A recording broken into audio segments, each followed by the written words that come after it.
dia a todos, né, aqui presentes, nossos queridos palestrantes, os professores, os estudantes, né, todos os participantes estão aqui. Então, queria agradecer a presença de todos vocês e destacar a importância desse evento para a nossa comunidade acadêmica. Eu vou iniciar a fala me apresentando, meu nome é Fabiola Gílio, eu sou doutoranda pelo Programa de Arquitetura e Urbanismo da Universidade de São Judas Tadeu, como a professora Eneida comentou, também sou professora aqui, e estou sob orientação da professora Eneida, e é com grande satisfação que a gente dá início a essa segunda mesa redonda, né, que é sobre a escola e a cidade, a Escola Sem Muros, com esse tema de A Escola Sem Muros, que tem como proposta ser uma roda de conversa dentro da Semana de Arquitetura e Design, como uma parte das atividades do projeto de inserção social, que nós estamos desenvolvendo nesse semestre, que está sendo organizada por alguns mestrandos e doutorandos do programa. Então, são eles o Carlos Eduardo Lima Ruas, eu, que estou aqui como mediadora hoje dessa roda, o Franklin, que vai participar com a primeira fala da nossa roda de hoje, a Gabriela França, a Gabriela Prats, a Maria Clara Holtz, e sobre a supervisão das professoras Maria Isabel Imbrunito, a Andréia de Oliveira Torino e a professora Eneida de Almeida. E, bom, essa iniciativa é um fruto de uma parceria valiosa entre o Instituto Corrida Amiga e o Programa de Pós-Graduação em Arquitetura e Urbanismo da Universidade de São Judas Tadeu, né?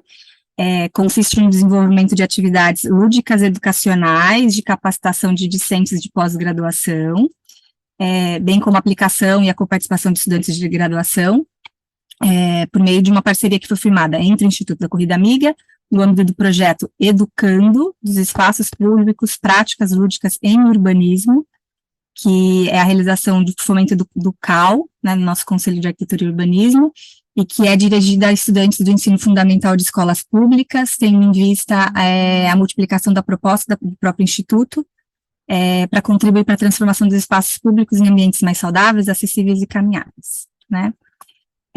O Instituto, ele tem trazido para a gente ótimas trocas de conhecimento, primeiro por ser um instituto que tem se destacado nessa promoção, né, de mobilidade ativa e sustentável. Ele incentiva a caminhada e o uso de bicicleta por meio de deslocamento, mas vai além dessa abordagem de caminhar ou só simplesmente pedalar, promovendo interação entre as crianças e a cidade. Estimula a autonomia da consciência ambiental, contribui para a construção de cidades sustentáveis, para cidades mais inclusivas, né? E o nosso programa, ele traz essa questão da aproximação do conhecimento acadêmico, da expertise da área de arquitetura e urbanismo, da questão das críticas, das análises que a gente faz sobre ambiente urbano, e como que a gente pode promover essa educação, e aí, pegando o nosso tema, né, essa educação sem muros, né? E então, a gente fala que é uma parceria promissora, porque a gente fala que é a combinação entre a prática e a teoria, né, no diálogo entre a universidade, instituto, a comunidade, e a gente trabalha nessas questões de soluções mais inovadoras para a cidade. E aí a gente vai ter a oportunidade de ouvir dois palestrantes, o Franklin Ferreira e a Yolanda Teles, que vão discutir um pouco as ideias sobre essas experiências, dos temas, das pesquisas que estão desenvolvendo, e trazer um pouco de debate para aprender, acima de tudo, como que a gente pode fazer para transformar a nossa realidade, né? Então, para não estender muito, eu vou passar a palavra para o nosso primeiro palestrante, que é o Franklin Ferreira, que é doutorando e mestre em Arquitetura e Urbanismo pelo Programa de Arquitetura e Urbanismo da Universidade de São Judas Tadeu. Ele é arquiteto e urbanista também pela Universidade de São Judas Tadeu, já é docente há mais de 10 anos em universidades nos cursos de arquitetura e urbanismo, engenharia civil, técnico de edificações e design de interiores, e ele vai abordar o tema edifício-escola enquanto objeto articulador na paisagem urbana. E aí, Franklin, eu vou te dar, a gente vai, né, estabelecer aqui 20 minutos de apresentação, quando faltar uns 5 minutinhos eu vou te avisar de uma forma um pouquinho delicada, mas eu abro a palavra para você, para fazer sua apresentação. Obrigado, Fabiola. Compartilhar a tela primeiro.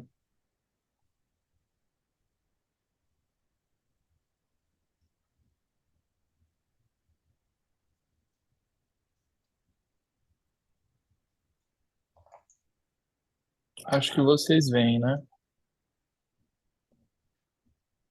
Sim, já Sim. consegui ver. Se eu colocar no modo Falar que não está no modo de é, apresentação. de reprodução, vocês continuam vendo ou não? Agora está no modo de apresentação. Ah, ótimo, maravilha. Tem um monte de coisa aqui na minha tela, não sei se isso daqui vai gerar alguma interferência, né? Mas vamos lá. Então, agradeço novamente aí a abertura, a fala de abertura da Fabíola. Eu não posso não deixar de dizer que é uma honra inestimável estar nessa mesa redonda com a nossa companheira Yolanda Teles, né? Companheira de longa data já, sempre muito prestativa e colaboradora em todas as os encontros que nós tivemos. Então é uma felicidade muito grande dividir esse momento com você, Yolanda. Quero agradecer às professoras, em específico, né? Maria Isabel e Eneida, por essa abertura que foi dada aí, convite que foi feito, a participação do projeto que vem sendo desenvolvido em parceria com o Instituto Corrida Amiga, e também aos camaradas, colegas aí da pós-graduação, a Gabi, né? A França, a Prates, não está presente, eu acho, a Maria Clara, o Cadu, a Juliana, entre outros mais. A minha apresentação, né, o material que eu preparei aqui para vocês, é um recorte, evidentemente, da pesquisa que eu venho desenvolvendo sob a orientação da professora Maria Isabel Imbronito, né? E de uma certa maneira ela tangencia o que foi, ou melhor, o que vem sendo trabalhado com o Instituto Corrida Amiga, né? E com os colegas e professoras, demais professoras do programa de pós-graduação de arquitetura da São Judas. Então, o título que eu dei para essa fala de hoje é um edifício escolar enquanto objeto articulador da paisagem urbana, tá? Que tem como, né, objetivo estabelecer um paralelo entre a escola fisicamente enclausurada e aquela que mesmo murada explora a possibilidade de interlocução com o seu entorno, e como maneira de ilustrar a condição de objeto articulador da paisagem urbana, também será apresentada uma ação recentemente realizada na Escola Soldado PM Éder Bernardes dos Santos, que é a escola objeto de estudo da tese de doutorado.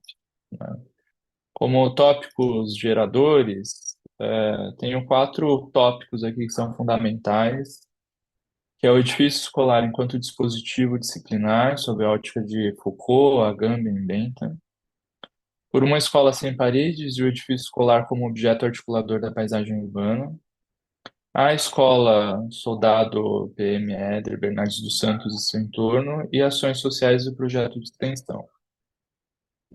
Como metas de compreensão, também elenquei quatro metas, né, quatro pontos aqui que são importantes a gente explicitar, que é compreender o entendimento desses pensadores acerca da arquitetura como elemento de controle disciplinar, assimilar o conceito de dispositivo, perceber a possibilidade de existência de territórios educadores, entender a importância da produção de cidade pelas crianças e jovens, tá?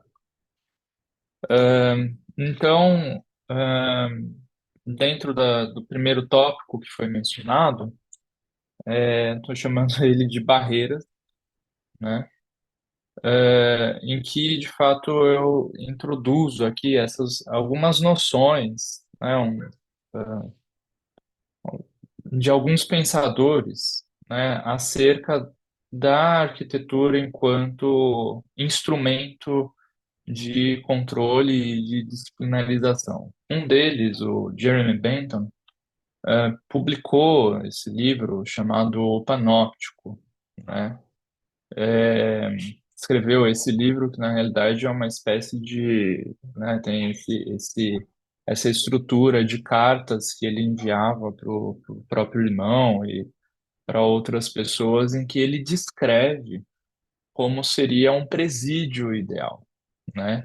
E a estrutura desse presídio que vocês veem na imagem, nesse slide, possui uma torre central e um- uma edificação, né, que circunda essa torre de planta circular ou até mesmo hexagonal, né, em que as celas seriam dispostas então em todo esse perímetro, né? E é interessante que em um determinado momento do texto ele associa, né, a gênese dessa estrutura arquitetônica como servindo também a outros usos, entre eles hospícios, hospitais, e aí ele mesmo pergunta, né, suportará o sentimento dos pais que eu o aplique finalmente às escolas, né? E mais adiante, né, ele poderá estar confinado, né, ele, o aluno, poderá estar confinado às horas de estudo ou pode-se fazer com que ele preencha todo o ciclo diário, incluindo as horas de repouso, descanso e recreio. Ou seja, é uma estrutura mesmo que tem o enclausuramento, né, como premissa, né? É, trazendo para o contemporâneo, né, ou ainda nessa varredura histórica, a gente tem, inclusive, né, um retrato desse princípio aí, explicitado no filme, né, The Wall, do Alan Parker, de 1982, né? O que a gente vê aqui é uma perspectiva, né, quase que interminável de alunos enclausurados, né? A gente então consegue compreender que a arquitetura, que de certa maneira promoveria esse espaço social, espaço de troca, acaba servindo como um instrumento mesmo de clausura, né? E aí um pensador aí que, né, alguns muito provavelmente já devem ter ouvido falar, Michel Foucault, quando escreve Vigiar e Punir, né, ele diz que a disciplina procede, em primeiro lugar, à distribuição dos indivíduos no espaço, né? E o Agamben, Giorgio Agamben, numa releitura, né, estudando Michel Foucault, compreende, né, que essa noção de dispositivo enquanto sendo um conjunto de estratégias, de relações de força que condicionam certos tipos de saber e por eles são condicionados, né?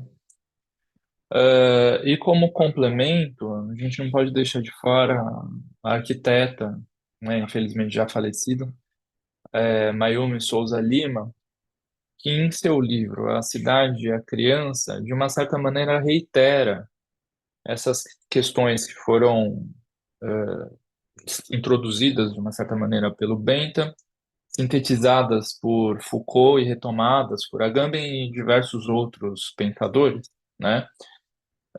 Em que ela diz que a forma como o poder, primeiro da sociedade de classes, segundo das instituições representativas dessa sociedade, terceiro dos adultos em geral, se apodera do espaço da criança e o transforma num instrumento de dominação. A gente vê isso não somente nas arquiteturas, mas inclusive nos espaços públicos de maneira geral, né? A organização e a distribuição dos espaços, a limitação dos movimentos, a nebulosidade das informações visuais e até mesmo a falta de conforto ambiental estavam e estão voltados para a produção de adultos domesticados, obedientes e disciplinados, se possível limpos, destituídos de vontade própria e temerosos de indagações. Bom, de barreiras a gente entra em conexões, né? E para abrir esse tópico, né, eu trago aqui uma citação do professor Moacir Carneiro, em que num livro de poesias que ele escreveu, né, publicou em 2002, chamado inclusive de A Escola Sem Paredes, ele diz que a escola sem paredes situa-se no horizonte da utopia de cada um, Quem procurar por aí, essa escola provavelmente jamais encontrará. No entanto, ela existe dentro de cada um de nós, no inviso panorama íntimo de nossos corações. E, de uma certa maneira, né, o Moacir Carneiro sinaliza que a ideia de escola está muito além, né, do edifício escolar. Esse edifício que aprisiona, né, que não possui celas, mas sim salas de aula, e tem uma estrutura que se assemelha de um presídio, né, ou seja, uma arquitetura de controle. Mas se a gente começar a compreender que a escola está para além desses muros, né, a possibilidade de aprendizado é muito maior, né?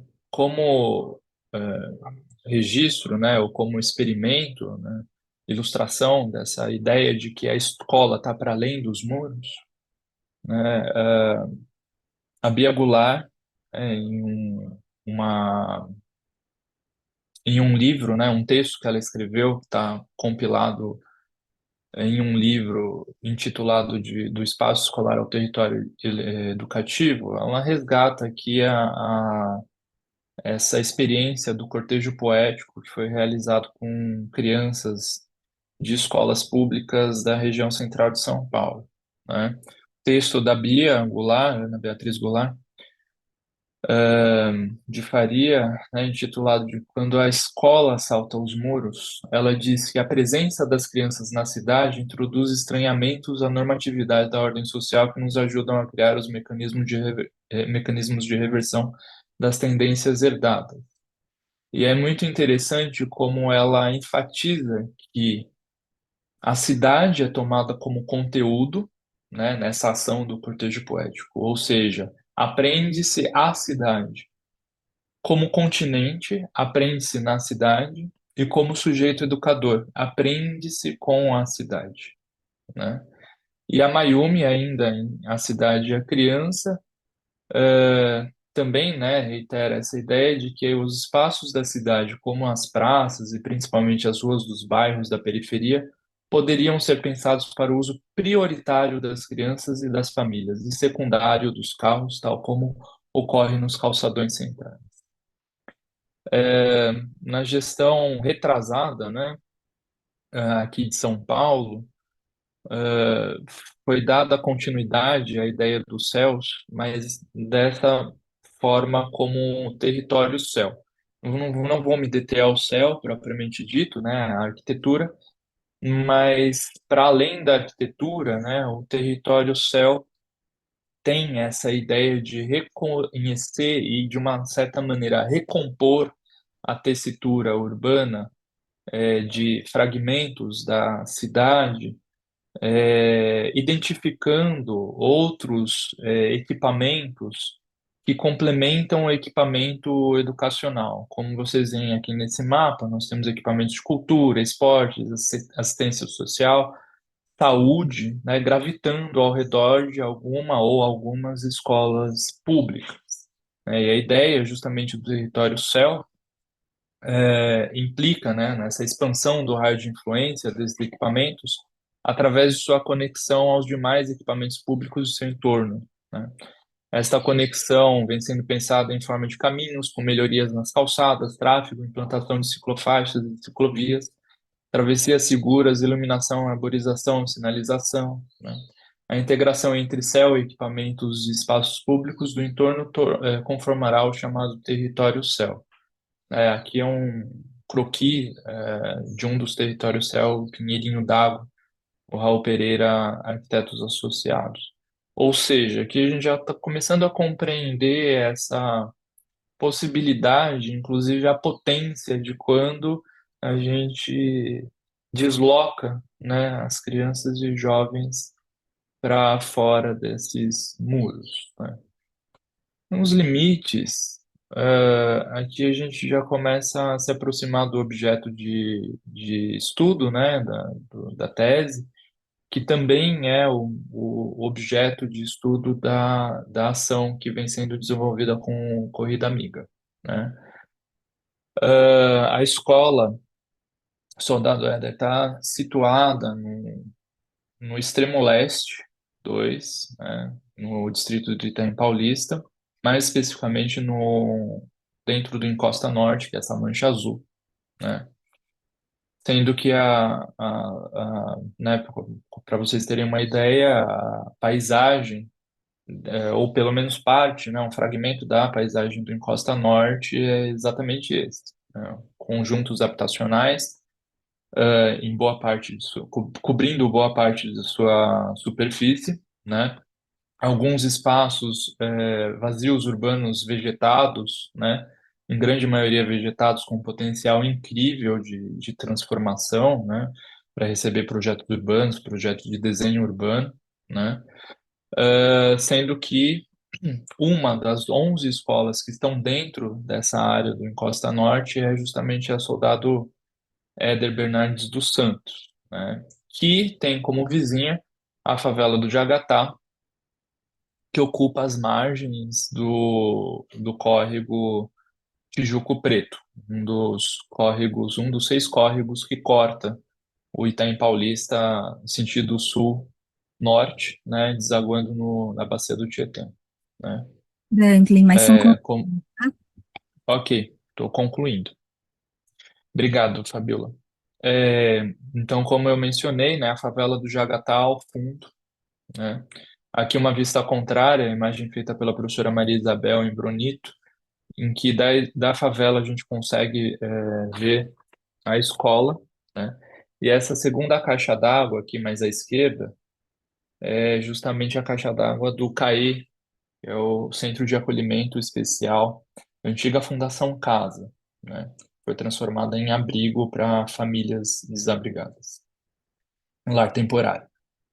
Bom, não vou me ater muito a como a escola se organiza, enfim, é uma escola que possui salas de aula, evidentemente, laboratórios, né, cantina, etc, etc, mas aqui a gente consegue ter uma compreensão, né, de como essa arquitetura foi concebida.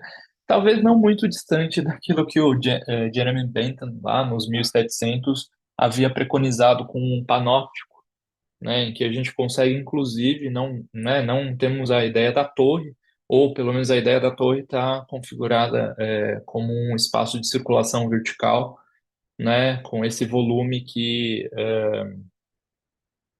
ocupa esse pátio central, né, do volume principal da escola. E as salas de aula ocorrendo em 3 dos seus 4 lados, né? Esse é o volume ao qual me refiro, circulação vertical e sanitários, né? E aí a gente chega nas bordas, último tópico, que é o que nos interessa, né? Nos interessa para a tese, é onde entra a experiência tanto da escola quanto da universidade, em parceria com o Instituto Corrida Amiga. Desde o ano passado, né, me tornei um dos membros desse projeto, Comunidade Escola, que desenvolve ações sociais e oficinas. As ações sociais, vou começar pelas oficinas, né? As oficinas que operam, né, nesses três pilares, né? Que é esporte, cultura, saúde, né? Todos eles gravitando ao redor da educação, sendo que, né, existem essas diversas oficinas voltadas à cultura, diversas oficinas voltadas a esporte, né, e essas outras como, né, atendimento psicológico, reiki, entre outras coisas, voltadas à saúde, né. Aqui algumas imagens de reunião e também das oficinas, ou seja, a escola funcionando aos finais de semana para atender, né, para ser uma espécie de suporte, né, de infraestrutura, que também recebe não somente os alunos, né, mas também quem tiver interesse, né? E aqui o próprio futsal ocorrendo na quadra do CAE, uma vez que a quadra da escola está interditada. E a questão das ações sociais, perdão, que tem o prédio da escola como foco, mas que estabelece essas conexões, essas pontes com outros equipamentos do local, né? Como o BS, o próprio CAE, a Fábrica de Cultura, o SIC, que é o Centro de Integração à Cidadania, e a subprefeitura do Itaim Paulista, né? Aqui um registro feito no Dia das Crianças, né? E aqui a gente chega finalmente ao projeto de extensão. Não é pretensão minha explicar todo o projeto de extensão, mas é um recorte muito específico desse projeto, tá? Que tem como, né, entidades aí participantes o programa de pós-graduação de arquitetura da São Judas, né? Aqui coordenado, projeto de extensão coordenado pelas professoras Eneida, Andréa, Maria Isabel e a nossa equipe aqui tendo a Fabiola Gílio, também do doutorado, junto comigo, Cadu, Gabriela, Prates de França, Juliana, Maria Clara, e a Corrida Amiga, né, como a Silvia como presidente, Márcio, Paulo, Alfredo, são voluntários. O que nos interessa, né, ou pelo menos o que me interessou aqui para trazer em discussão e ampliar essa ideia de que a escola, né, está para além dos muros, né? É o bonde a pé. O bonde a pé é um desses instrumentos metodológicos utilizados tanto pelo Corrida Amiga como por outras ONGs que eu venho acompanhando, que implica no deslocamento das crianças a algum ponto de interesse, né? Um passeio pelo bairro, a fim de despertar o olhar das crianças para algumas questões, né, que lidam com a cidade. Então, nosso ponto de partida foi justamente a Escola Soldado Éder, né, passando pela favela do Jagatá. A princípio, nós tínhamos uma praça, uma parada em uma praça, né, que não foi contemplada em função do tempo e de toda a logística do dia, e o destino para o Parque Santa Amélia, ali nas proximidades, já fora do Encosta Norte, né? Aqui alguns registros do trajeto, né? Passando pela favela, aqui no caso no retorno, né? À escola, e alguns outros momentos em que a gente conseguiu, né, detectar, né, a gente se deparou com alguns obstáculos, desde acúmulo de lixo descartado incorretamente, buracos, calçadas estreitas, inacessíveis, escadarias em vielas, né, que a gente compreende por que são mal iluminadas, né, e aqui as atividades que foram, ou melhor, a atividade que foi realizada com as crianças, né, no galpão do Parque Santa Amélia, em que as crianças organizadas em equipe debateram e registraram, debateram o que viram, né, com auxílio aqui dos colegas da pós-graduação e das professoras, e também dos professores da própria escola e dos voluntários do Corrida Amiga. Então, houve um debate, um entendimento daquilo que foi experienciado ao longo do trajeto, né? E o registro, né, dos desejos de melhorias para o trajeto que foi realizado e também para o seu entorno. E como resultado, um resultado assim muito fértil, né, de fato as crianças se debruçaram na experiência e também nessa tarefa, né, passando pelas equipes a gente pôde perceber que elas estavam discutindo, compreendendo aquilo que a gente encara como sendo problemas, né, estruturais decorrentes de um mau planejamento urbano e de uma má gestão, né, urbana. E chegaram ao ponto de, né, proporem caminhos arborizados, né, reconhecendo as potencialidades do local, como uma das equipes mencionou a própria fábrica de cultura como sendo, né, um equipamento muito importante, né? É, E aqui, dois dos painéis que foram apresentados, né, inclusive um dos trabalhos foi intitulado de Cidade da Felicidade, né, talvez em contraponto a uma cidade da tristeza, né, que São Paulo acaba sendo para muitos dos seus cidadãos. E, enfim, concluindo, acho que, né, tem um ponto que talvez a gente possa levar para a mesa de discussão, que é esse: como uma instituição de ensino enclausurada com diversos obstáculos, muros, grades, né, cadeados, enfim, consegue se abrir e para o seu entorno, né, e para a comunidade do seu entorno, e estabelecer essas conexões tão ricas e, de uma certa forma, transformadoras dessa comunidade, dessas pessoas. Obrigado.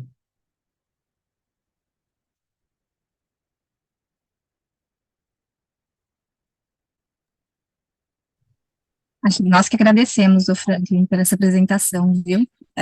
Eu tive a oportunidade de começar a trabalhar espaço acadêmico, no meu caso, mais espaço universitário, melhorar a internet. No meu caso, mais espaço universitário, com análise do meu mestrado sobre as obras do arquiteto Francisco Petrarca, sobre os espaços universitários, educacionais, de modo geral, né, não são universitários que ele faz. E aí o meu mestrado era específico sobre o prédio de vidro da Vila Olímpia, que já nem mais faz parte da Universidade em Morumbi, mas que ele fazia sempre uma reflexão de escola como escola aberta. Ele chamava o prédio, que hoje é conhecido como prédio de vidro, mas ele falava que para ele era escola aberta, né? Que ele falava assim, que a escola deve ser palco da vida citadina, os alunos olhando para a vida de como ela acontece e se refletir isso dentro da educação, e como que a vida cotidiana da gente, ela é um palco para o território educativo, né? Então, eu sinto muito por ter participado nesse dia 30 aí dessa ação na Escola Éder, mas eu acho que é muito importante essas reflexões que a gente faz de práticas acadêmicas que vão além das quatro paredes da instituição, né? E como que ela se abre para a integração do ambiente urbano. Mas, enfim, eu queria encorajar todo mundo que está aqui hoje a participar ativamente aí dessa roda, né, colocando as inquietações, as experiências, as perguntas no chat aí, que depois das apresentações a gente vai abrir para a roda de conversa mesmo, né. E aí, para não pegar nosso horário, eu já queria apresentar a nossa próxima palestrante, que é a Yolanda Cruz Teles, que é doutoranda em arquitetura e urbanismo, mestre em educação, comunicação e administração e graduada em geografia. Ela atualmente trabalha na Diretoria Regional de Educação de São Miguel Paulista, como formadora em várias frentes, dentre as quais educação integral e formação de professores. E ela vai abordar o tema na cidade educadora, o essencial, o belo e o necessário. Então, Yolanda, você também tem 20 minutos e quando faltar 5 minutos também farei a observação aí do tempo restante, tá? Tá bom. Então, bom dia. Eu agradeço o convite, a confiança também, agradeço também ao Franklin, né? Estivemos juntos em algumas ações no próprio território, né? O Franklin fez uma palestra junto com a professora Maria Isabel, lá na diretoria regional, para os professores que estão relacionados à educação integral. Também a Maria Isabel já esteve em outros momentos comigo ali no Céu Curuçá, também trazendo falas sobre a questão da educação integral. E hoje a gente vai falar um pouquinho, eu vou compartilhar a tela com vocês, né? Desde já agradecendo novamente a quem está participando, quem está, enfim. Nós não vamos manter um diálogo aqui, uma conversa, vamos dizer assim, mas eu espero que alguns questionamentos possam movimentar vocês aí na questão cognitiva e buscarem respostas também, tanto para o que o Franklin trouxe, para o que a gente vai ver também a seguir, tá bom? Eu não sou da arquitetura, eu estou fazendo doutorado na arquitetura, mas eu trabalho também com a cidade, né? Deixa eu ver aqui, vamos pegar aqui para compartilhar aqui. Pronto. Só sinaliza para mim, acho que foi, né? Foi, né? Só um minutinho. Só um minutinho. Só voltando aqui. Pronto. Então, vamos falar um pouquinho. Então, vamos começar a falar um pouquinho. Se eu acelerar demais, vocês podem pedir para eu dar uma paradinha, tá bom? Porque eu vou e acelero, enfim. Então, eu trouxe como tema para a nossa conversa hoje, dando continuidade, na verdade, à fala do Franklin. Ele falou sobre o enclausuramento da escola, falou sobre a questão mesmo da estrutura mesmo física da escola, como impeditivo, muitas vezes, para que uma educação integral, inclusiva e equitativa aconteça. E eu vou dar continuidade a essa fala dele, na verdade, né? E eu trouxe como tema para essa conversa, na cidade educadora, o belo, o essencial e o necessário, né? Mas por que eu trouxe o belo, o essencial e o necessário para esta conversa? Não é porque eu vou explicar sobre eles, né? Eu vou solicitar que vocês, na medida que a gente vai falando, vê se encontra nessa conversa aí o que é belo dentro dessa educação proposta, o que é essencial e o que é necessário, né? O que é real mesmo, o que deva acontecer e como pode acontecer. Porque a gente tem que ter muitos pés no chão. A gente tem que andar a partir do que é a educação e para onde ela está indo, o que é possível fazer dentro dela para que de fato ela aconteça, né? Não vire de fato, não vire uma certa utopia. Então, esse tema vai justamente justificar essa visão, para que vocês possam acompanhar, irem mentalmente, irem a partir daí fazendo essas intervenções cognitivas com vocês mesmos, tá bom? Então, com essa temática, eu começo a minha fala, que vai ter como foco central a questão da cidade educadora.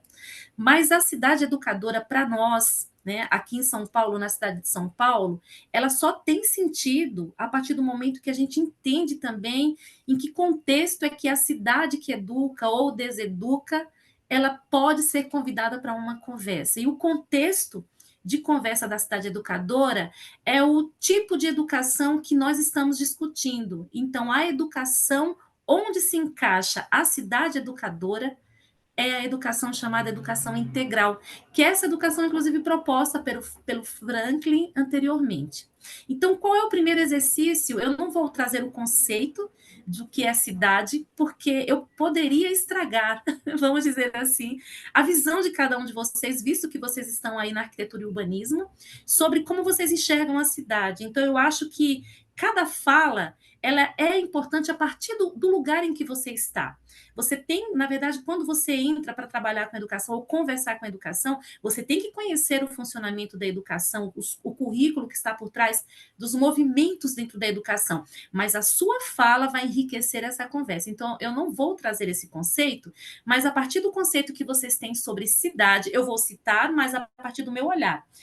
O conceito que vocês têm é o conceito que enriquece essa conversa. Então, eu não vou pedir para que vocês saiam de onde vocês estão e venham até a mim nesse momento. Eu sou geógrafa, eu sou da educação também. Não precisa, façam a partir daí, do lugar de vocês, essa conversa, porque isso vai ampliando o repertório. Não é o contrário, não. Desde que se respeite como nós funcionamos enquanto educação, né?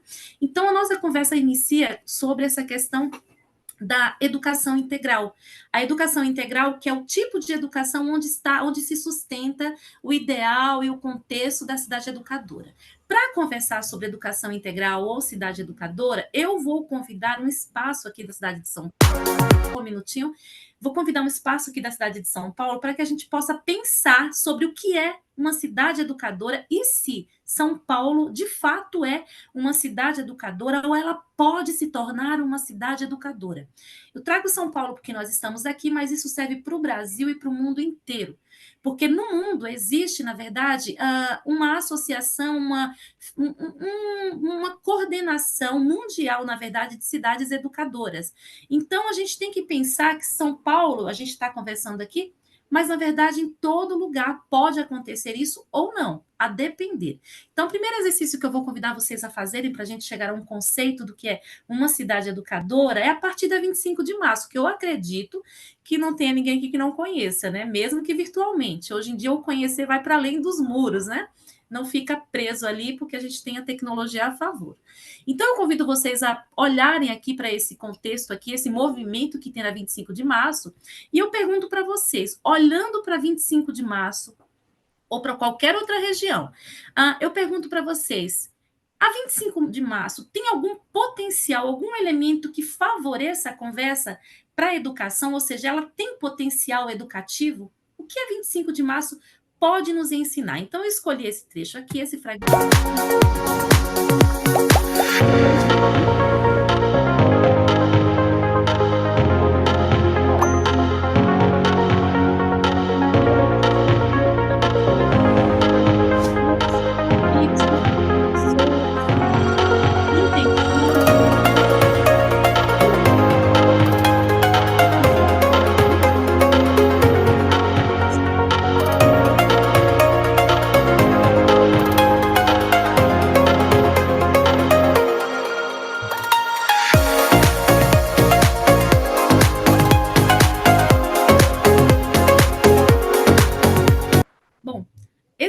início aqui, como o tempo é bem curtinho, então não vou nem me ater a gente chamar para conversa, mas quando eu pergunto se a 25 de março tem um potencial educativo, eu estou falando o seguinte: se os elementos que compõem a 25 de março, os elementos eu falo tanto o ambiente construído quanto o fluxo que tem aí, ou seja, o sistema de objetos e o sistema de ações, se esses elementos que estão aí nos convidam a pensar no ensino, nos convidam a nos sugerir uma aprendizagem a partir desse movimento.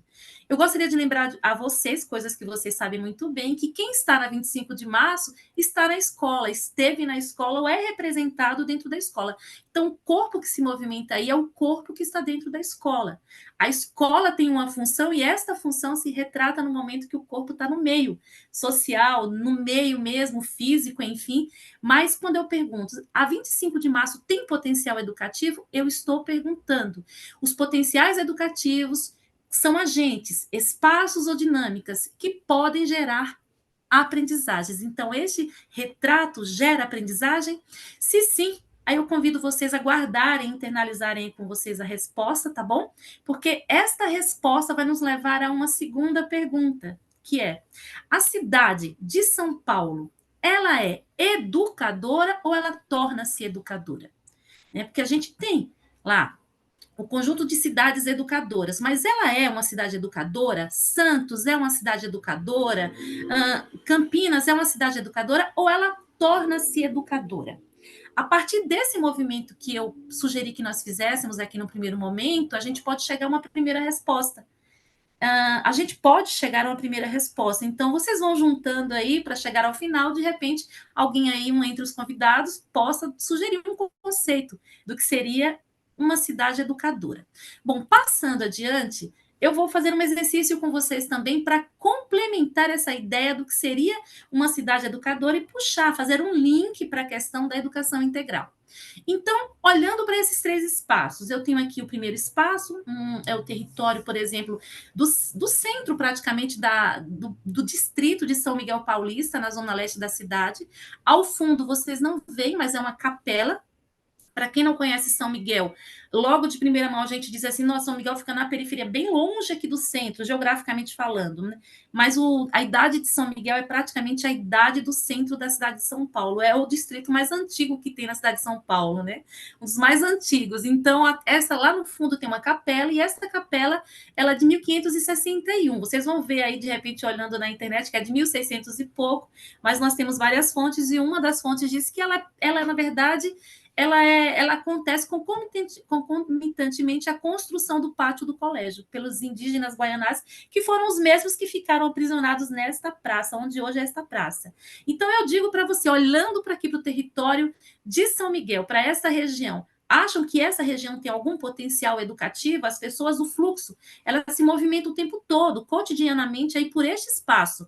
Elas estão andando no espaço. Este espaço, ele tem um potencial educativo? É a primeira pergunta que eu fiz anteriormente.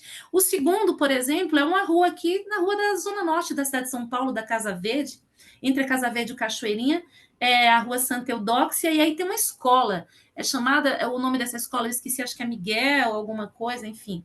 Mas essa escola aí, passando por ela, a gente olha uma paisagem normal, né? Mas o que teria? Será que esta escola, neste lugar, nesta região, com a estrutura que tem, a rua, será que ela tem potencial educativo?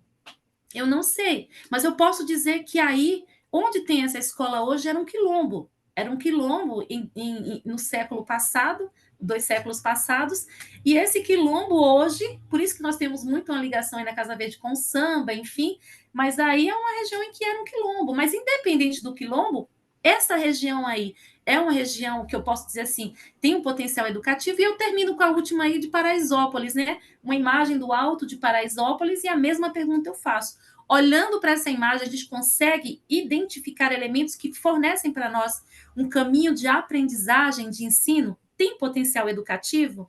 As pessoas que fazem a vida, na verdade, que animam cada um desses lugares, são as pessoas que estão na escola, e são as pessoas que sairão da escola e farão intervenções neste território. Então, a conversa vai mais ou menos por aí. Então, nós começamos a falar sobre potencial educativo de um lado, e nós começamos do outro lado, olhando a partir da escola, a partir da sala de aula, a partir de um currículo, por exemplo, que tem dentro das escolas.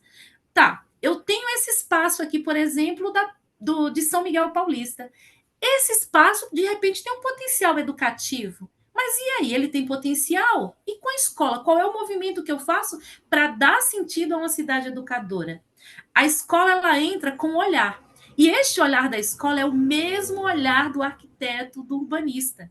Só que, assim, com perguntas diferentes, porque as perguntas que o urbanista faz são perguntas que os urbanistas fazem, desculpa, são perguntas que são geradas a partir do conhecimento do urbanismo.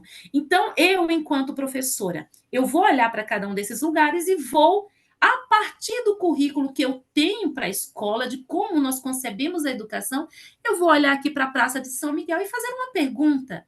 Esta pergunta que eu faço, eu vou ter que identificar aí uma situação que me leve a uma resposta. E essa situação e esta resposta está cheia de intencionalidade. É como diz Paulo Freire, né? Não há nada, não há neutralidade na intenção.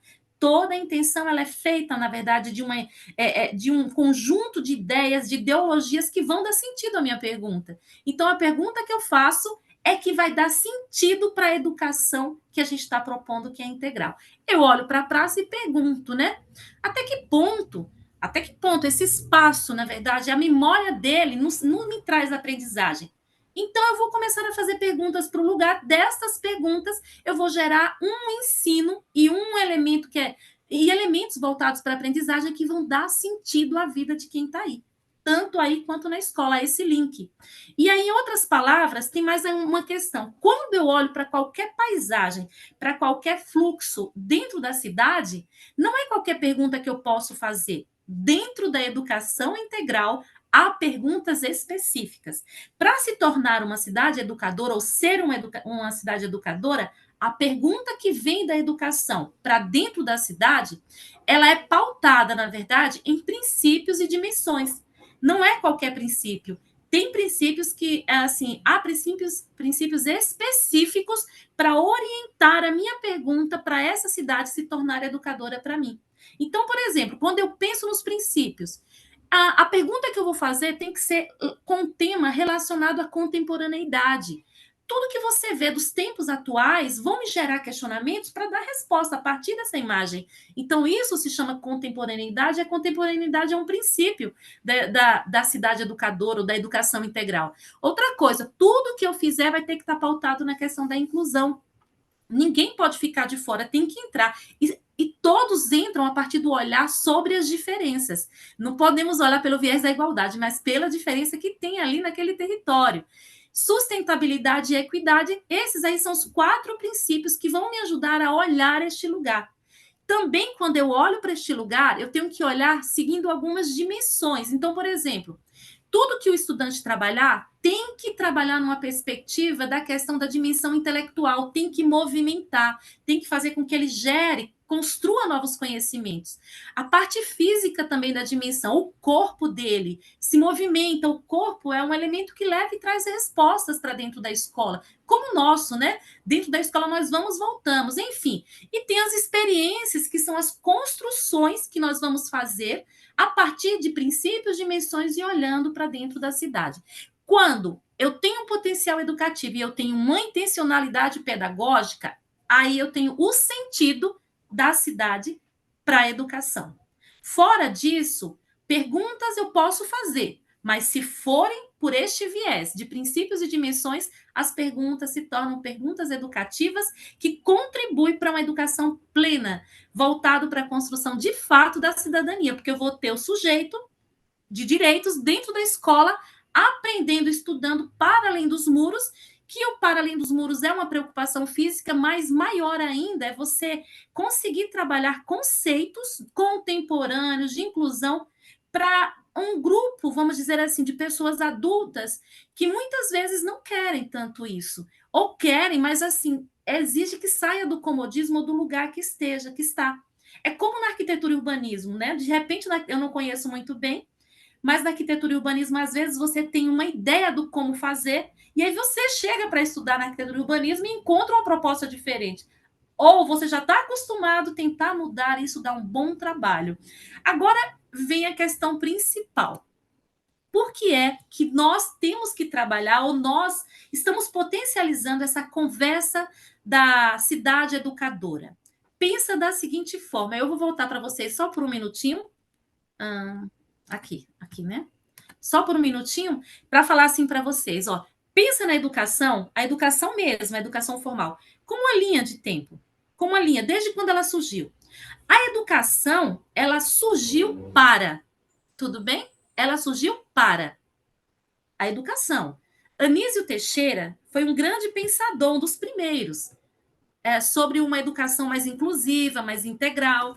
E ele, na década de 50, escreve esse texto. Ele diz assim, olha, desejamos dar década de 50, era o papel da escola.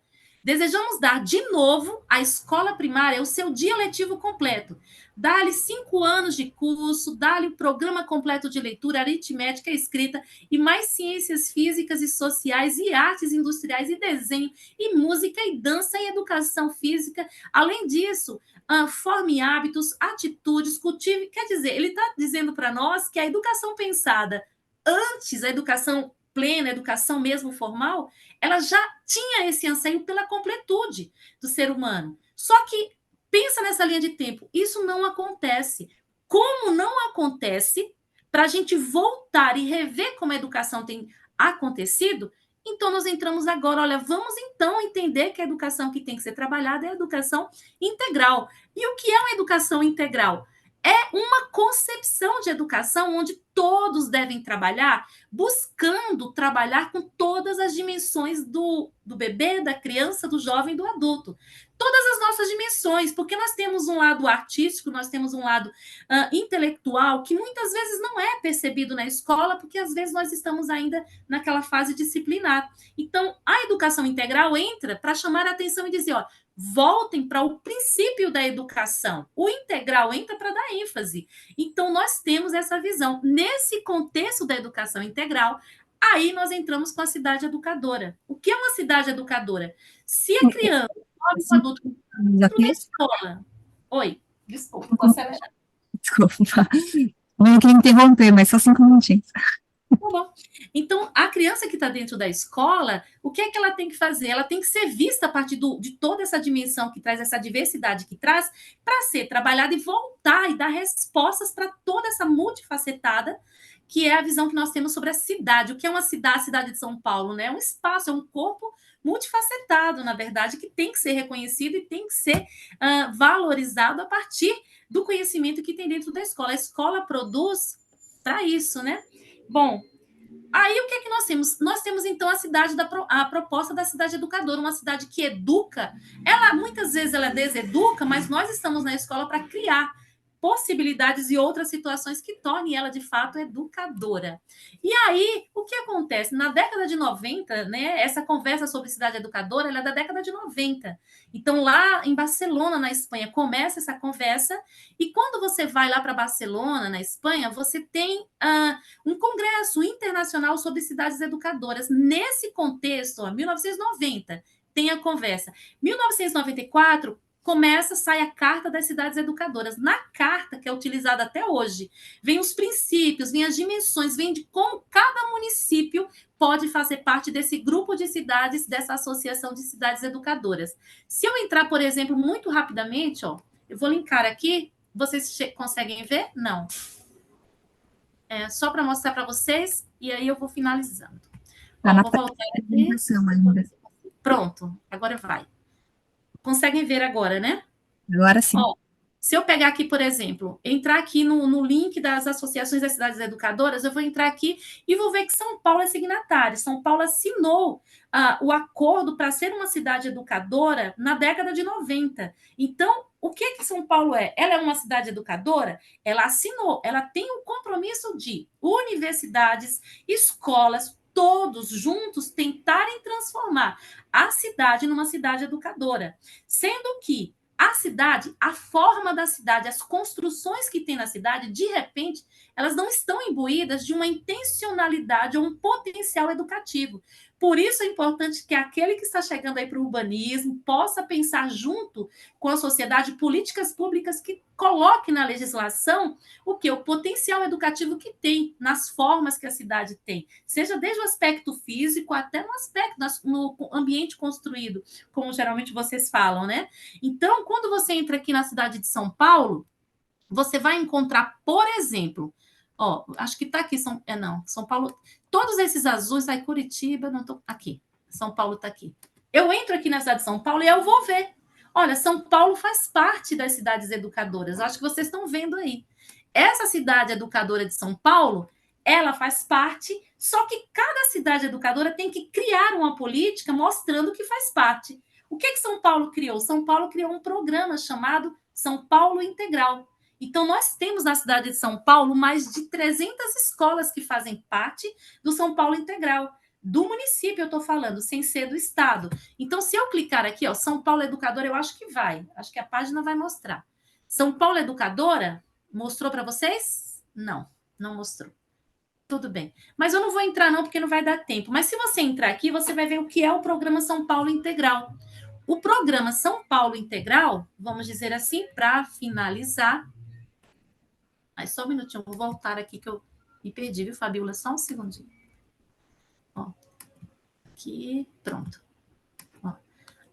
Agora vocês veem, né? Ó. Então, o que acontece? São Paulo assina a signatária e aí que você tem o São Paulo Integral. São Paulo é uma escola, São Paulo é um município que ele faz parte da Associação das Cidade Educadora, bem como tem um programa chamado São Paulo Integral. Eu faço formação para professores deste programa chamado São Paulo Integral. E aqui eu trouxe em homenagem ao Franklin, um mapa que ele fez um dia que ele foi fazer uma intervenção na cidade, lá em São Miguel, em que ele traz, por exemplo, sobre como eu posso conhecer o território. E ele faz um mapeamento dos lugares, ele vai mostrando onde fica, e cabe a nós, que estamos na escola, fazer esses reconhecimentos e explorarmos os ambientes da cidade. Eu trouxe para vocês aqui, vou deixar aqui, ó, tá tudo linkado, se a professora depois quiser dar uma olhadinha. Se a gente clicar aqui em São Paulo Integral, vai para a página do São Paulo Integral no município, lá mostra toda a estrutura, mostra todas as escolas. E aqui, eu gostaria muito de mostrar para vocês, Fabiola, só para mostrar aqui para vocês, deixa eu ver o que foi que eu fiz aqui. Aqui são exemplos do programa São Paulo Integral atuando dentro do município. É primordial todas as escolas que fazem parte do São Paulo Integral saírem de dentro da escola. Nós temos um problema, por quê? Porque São Miguel ela fica numa área afastada do centro. Nós exploramos o entorno, mas o entorno da periferia, infelizmente, não tem equipamento público de lazer. Nós temos uma casa de cultura em toda a Zona Leste, compõe 5 territórios. Na região do Jardim Helena, que faz parte da DRE São Miguel, não há equipamento público a não ser praça.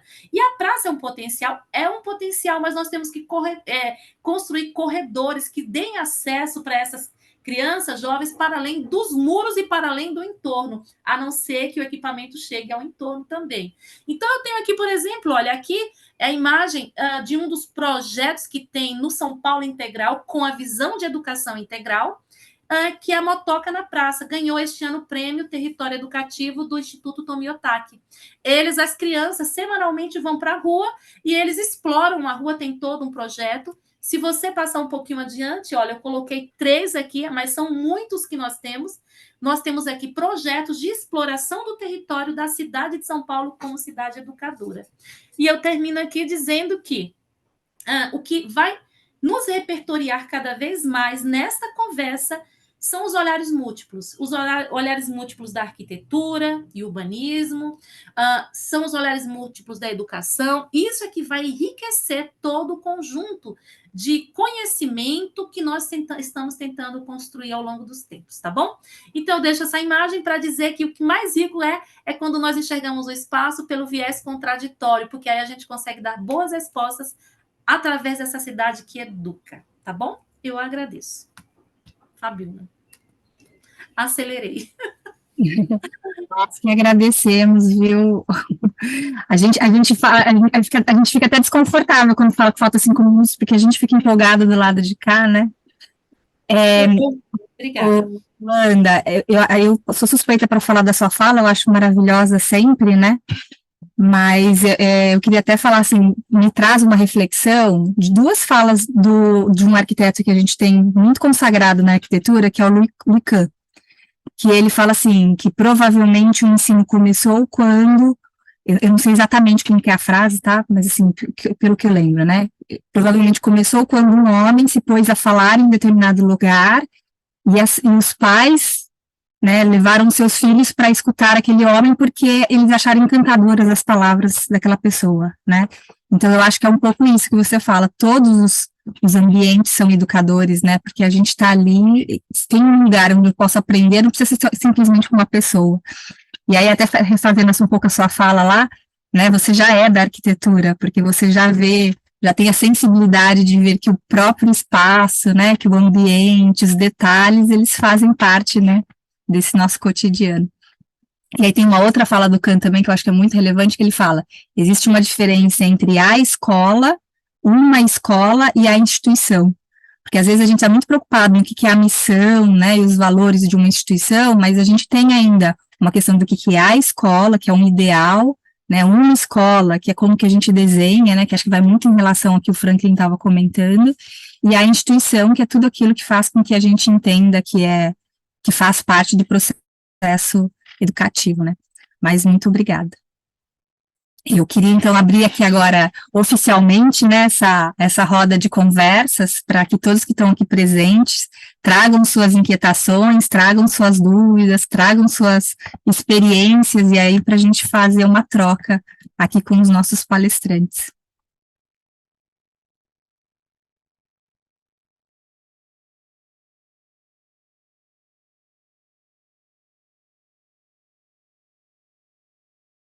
Eu queria é, falar alguma coisa no sentido de, né, de reconhecer primeiro que a boa parte de quem está assistindo, acho que é da graduação, né, em arquitetura, e urbanismo e design, né, em função do evento que está ocorrendo nessa semana, né.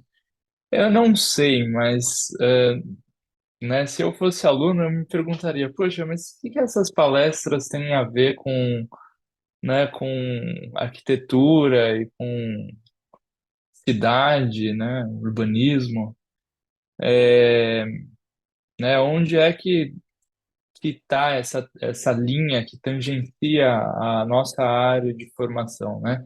Vem um cara falar de uma escola X com ações com crianças, né?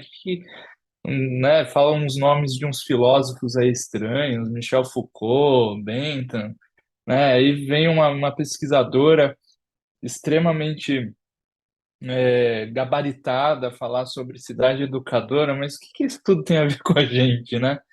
Eu acho que seria uma boa pergunta, né? Uma inquietação assim, né? Que poderia ocorrer de um graduando em, né, arquitetura e urbanismo.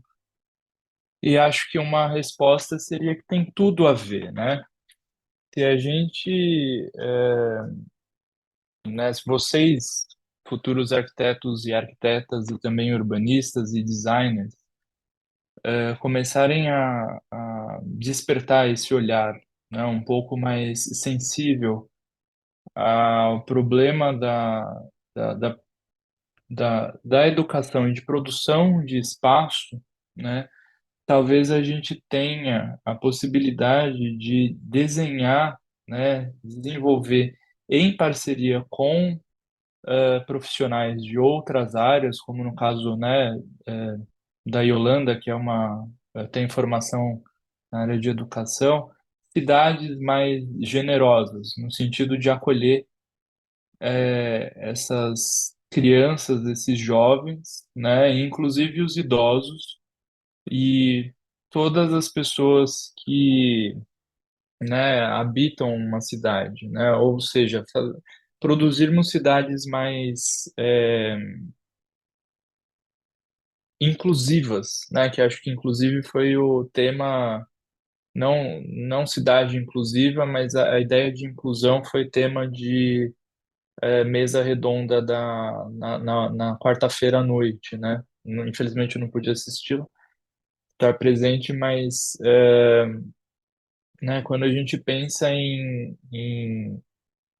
cidades inclusivas, né, ou uma arquitetura que seja inclusiva, esses objetos, né, ou esses organismos, pensando em uma forma mais fluida, líquida, né, mais orgânica, esses organismos eles têm que, de uma certa maneira, abraçar, né, essa multiplicidade. Então, eu acho que fica como reflexão essa ideia de que né, quando a gente tem uma mesa redonda ou falas que miram, né, recortes específicos, né, em função de um background, de um know-how, muito, muito,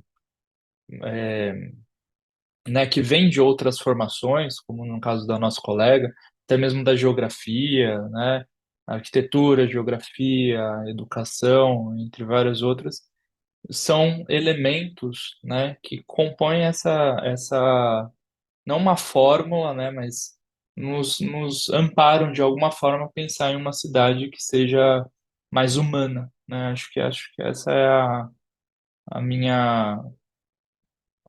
minha provocação aos coleguinhas futuros arquitetos, arquitetas. E designers, né?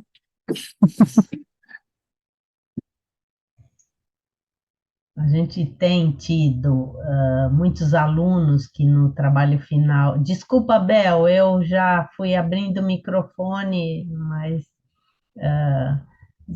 você fala a seguir.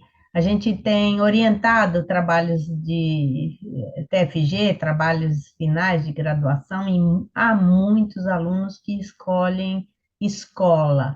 E o tema da inclusão ele é um dos temas centrais. Então, há essa preocupação, eu acho, nos nossos alunos, está no horizonte deles essa preocupação, né, com a cidade inclusiva, a cidade acolhedora, com a escola como espaço que propicie, né, essa educação aberta, mais aberta, né, à diversidade e mais respeitosa, né, com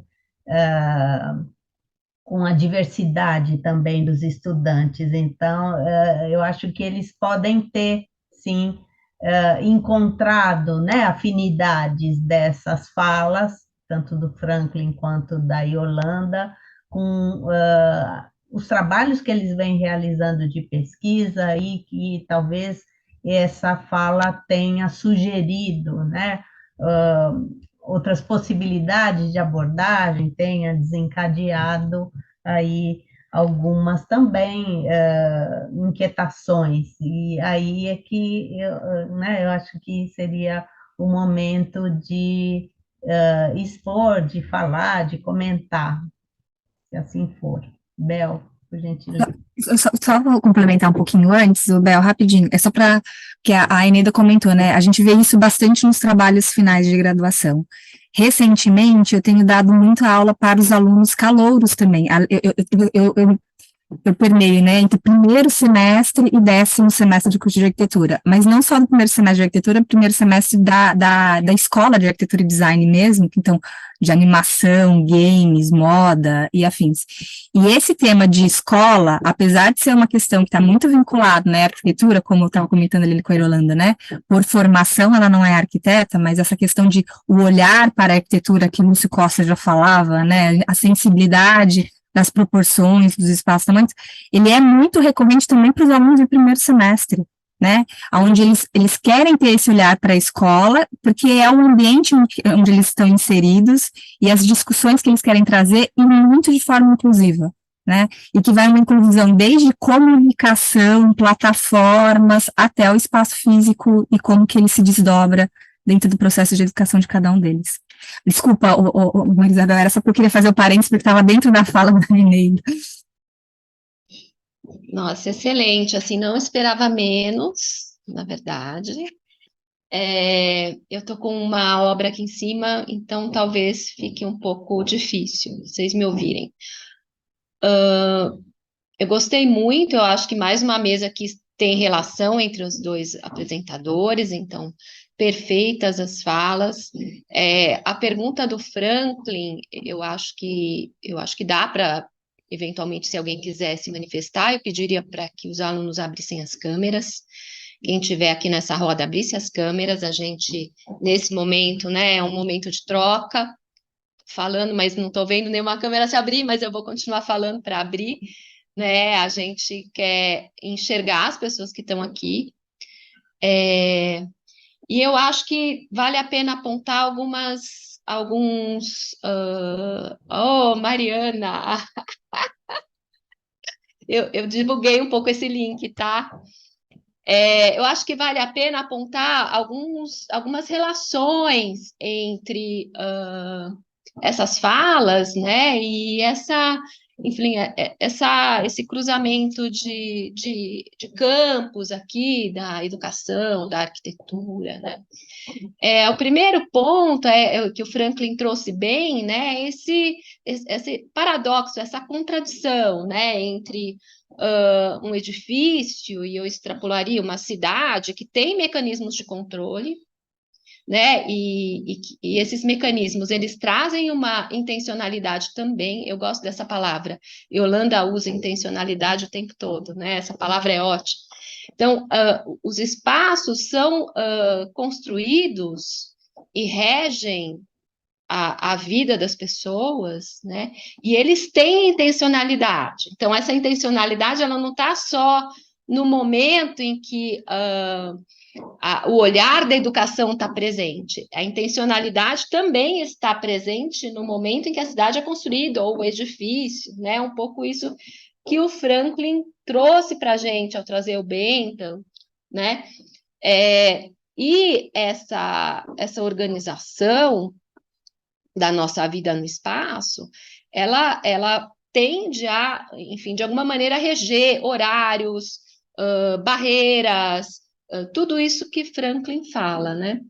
E, ao mesmo tempo, são também nesses mesmos espaços que a gente pode construir possibilidades diferentes, né? Possibilidades de trocas, de resistências, de ampliar a nossa própria percepção, né? Então, os mesmos instrumentos, e eles também estão na educação, que são esses disciplinadores e controladores, né? Muitas vezes são as pessoas né, que vivem nesses espaços, que povoam esse território, que eles são capazes de trazer.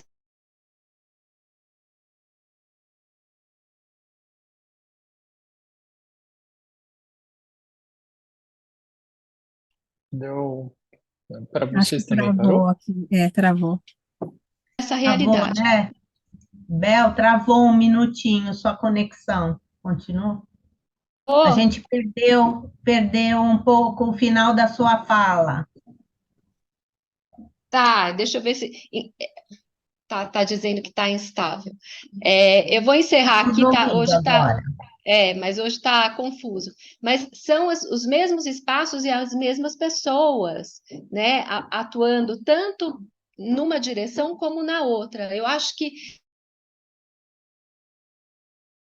essa provocação dessa roda é muito importante para que a gente tenha atitudes, né, mais positivas, mais articuladas, né, para, enfim, transformar realmente, tentar transformar essas ações junto às escolas, na cidade, na comunidade, enfim, é um pouco isso. E parabenizar aqui a Yolanda, o Franklin, e, enfim, e os alunos que estão aqui acompanhando, pedir para que abram as câmeras, não só a Mariana, mas também os alunos que a gente queria aqui registrar e fazer uma foto.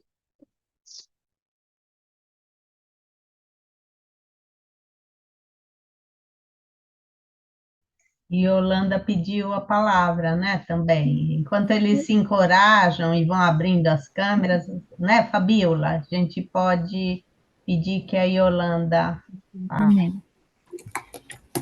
Só deixar como referência aqui, que assim, eu tenho muito, quando a gente está com a mão na massa ali, trabalhando e tudo mais, a gente tem ciência de como é importante vou até falar em área, né?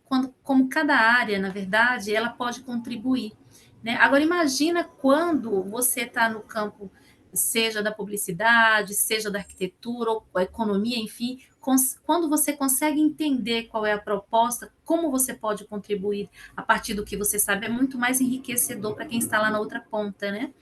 Então, e tanto em termos de conhecimento, e eu estendo isso também para em relação aos lugares. Na verdade, eu não estou em sala de aula, eu trabalho com formação de professores, mas a minha escola mesmo é ali do lado do AMB, no muro do AMB, pertinho do AMB, a escola Paulo Nogueira Filho, né, chamado Casa Verde. Então, o que acontece? Ali naquela escola, a gente tem, as escolas, durante um bom tempo, concretaram o chão dela. Então, é comum você ir nas escolas encontrarem, o que menos você vai encontrar é o solo mesmo, a terra. Então, o que acontece? Hoje o trabalho é voltar à essência, né? A gente está aos poucos abrindo buracos no concreto. Por quê? Porque a cidade pensada, as intervenções pensadas, talvez se fossem em conjunto, funcionariam melhor.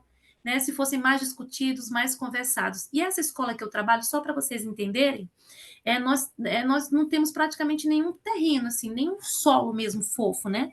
Com terra. Então, quando nós queremos, isso eu falo até 2018, quando eu estava lá, de 2017, mas continua sendo a minha escola. Quando nós queremos fazer intervenção, nós vamos explorar o entorno, nós vamos para outros lugares. Então, por exemplo, ao fundo da escola nós temos o SAAD, que são 5 clubes. Então, quando a gente quer fazer uma intervenção, o SAAD é uma extensão da escola e faz parte da cidade.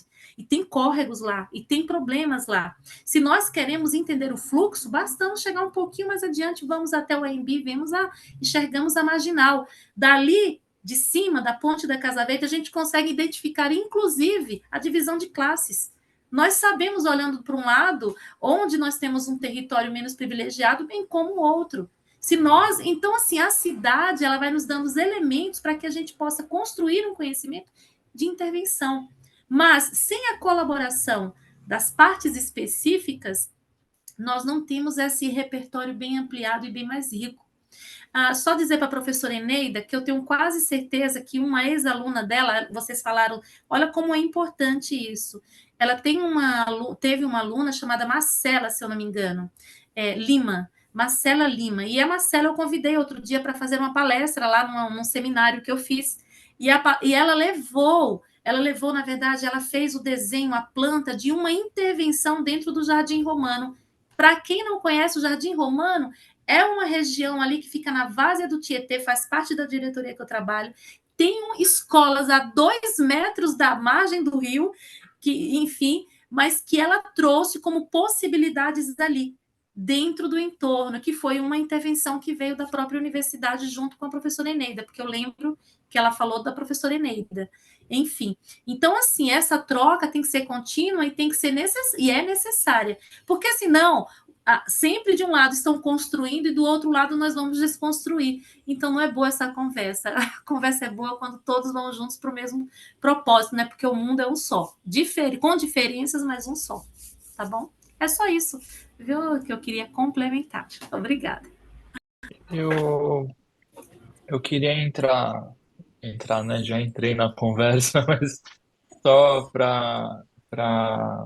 enfim, devagar mais um pouco, tanto em cima do que a Yolanda comentou agora, quanto o recado que a Audrey deixou aqui no chat, que ela teve que, né, se ausentar, mas ela fez uma provocação aqui que a casa, ou seja, o ambiente doméstico, também pode ser um espaço educativo, desde que haja intencionalidade pedagógica na organização de seus espaços.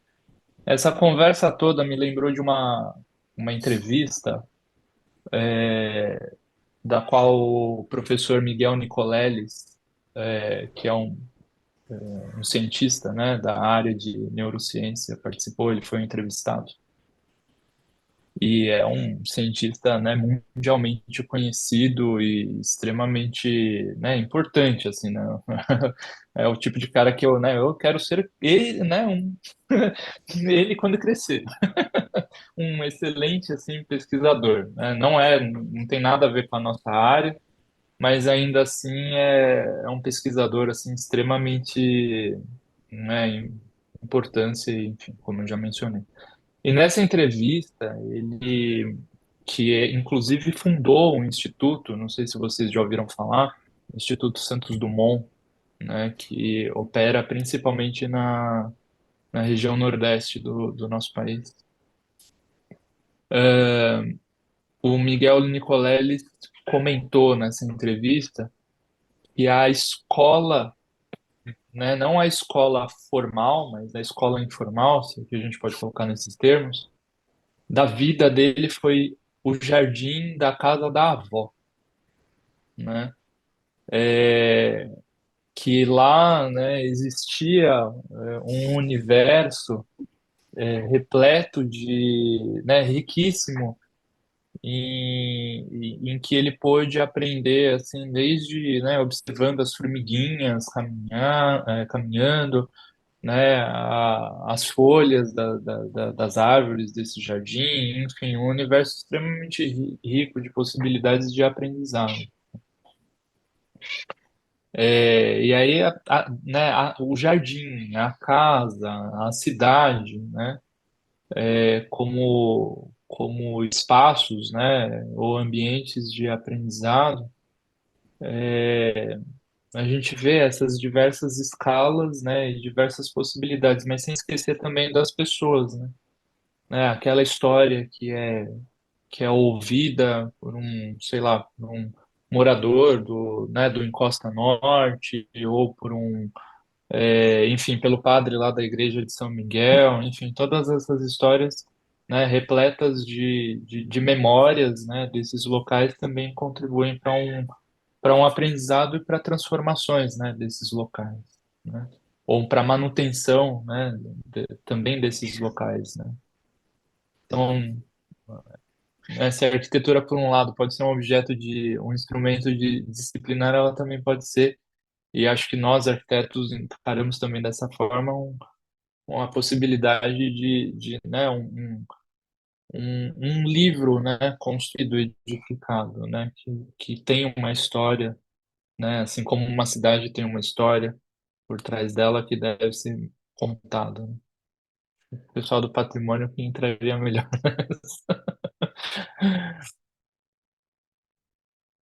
Eu até complementaria que assim, a pesquisa da Audrey também é muito nesse sentido, né, do espaço e de espaço de educação a partir da residência, não é?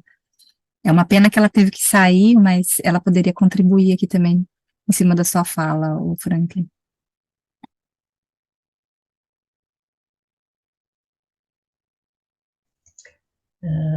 Eu abrindo o microfone sem levantar a mão de novo. Aproveitando um pouco, né? O público nosso hoje está mais quieto que na quarta noite, né? E assim, avesso a essa abertura de câmera para nossa foto, né? Que a gente estava ensaiando aqui fazer uma foto com os participantes. Mas eu queria aproveitar para relacionar, né, essas falas todas, porque essa comunicação entre a apresentação do Franklin e da Yolanda com esse comentário da Bel, né, da professora Marisa Bel, que alinhava essas falas e que aponta, sim, para uma observação crítica, né, que vê as dificuldades, as barreiras, os mecanismos, né, disciplinadores, os dispositivos de controle, tudo isso a gente vê, tende a ver de uma forma assim, pessimista, né? Mas que pode ser visto de outra maneira. E a fala da Yolanda e o modo como ela sugere, né, essa condição, né, de um território complexo da cidade, né, ela vai direto para 25 de março, né? 25 de março que a gente pode definir como caótico, né? Problemático, aquele espaço, mas exatamente da maneira como ela coloca, já suscita esse abrir esse olhar, né? Ampliar esse olhar, né? Sim, pode ser um território educador todo, né? Parece que todo território urbano, todo lugar, né? Toda cidade tem esse potencial educador, né? Basta é que se façam as perguntas, que se observe, que se abra essa percepção e a discussão, não é? E que se observe esses princípios, como ela falava, né? Os princípios dessa cidade educadora. E para nós, arquitetos, eu acho que é fundamental essa conversa, né? Que é uma conversa que propõe até uma reformulação, às vezes, do nosso modo de estruturar o fazer arquitetura, o pensar e o fazer arquitetura, né? Eu acho que cada vez mais nesses ambientes que a gente tem circulado e nas conversas que a gente tem participado e propiciado, há esse convite, né, ao arquiteto também se abrir e se conectar com o território, com as pessoas que vivem, que circulam, né, que habitam os lugares. E se abrir também a um aprendizado para outros saberes, né? O saber local, esse conhecimento que é de quem vive no território, aprender com as crianças, isso a gente está fazendo, né, nessas atividades do projeto de inserção social, né, o quanto a gente aprende com crianças, né, que vivem em lugares diferentes daqueles que a gente está habituado a conviver e a circular. Então, essa condição de um aprendizado que é via de mão dupla, com esses múltiplos saberes, isso dá para nós, enriquece a nossa condição de exercer a profissão, seja de professor, né, na formação com os alunos aqui na arquitetura, condição de arquiteto. E aprender essa condição que é sensível, né, que não é só da arquitetura como muros e paredes, né, mas da arquitetura como espaço que propicia essas relações, né? Isso eu acho que interessa muito para a gente. E se ficar esse recado aqui para os alunos, para os participantes dessa roda, eu acho que já é uma boa perspectiva essa, né?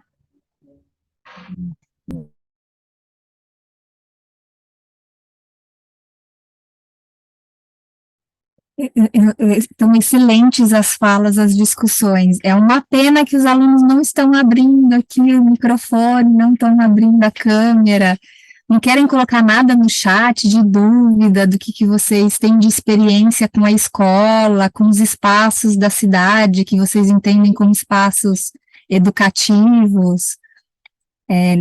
Não querem contribuir para essa nossa reflexão? Senão eu passo já a palavra aqui para a professora Maria Isabel.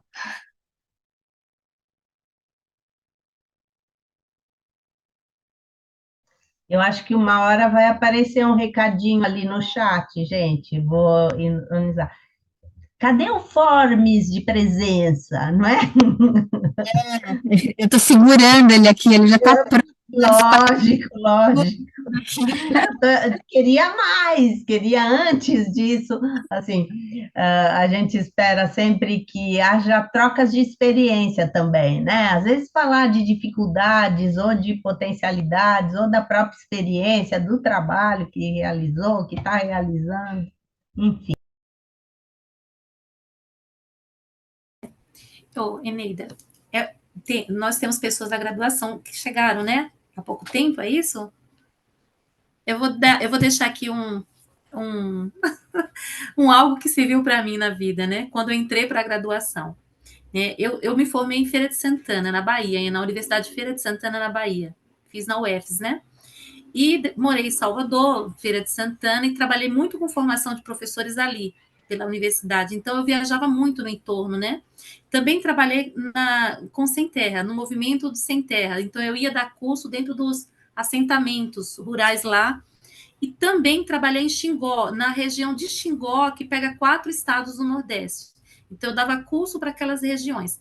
Mas o mais. Por que eu estou falando isso, né? Porque o mais importante para mim não era nem a questão do curso, mas era um elemento que o Franklin trouxe, que esse elemento faz diferença na minha vida hoje.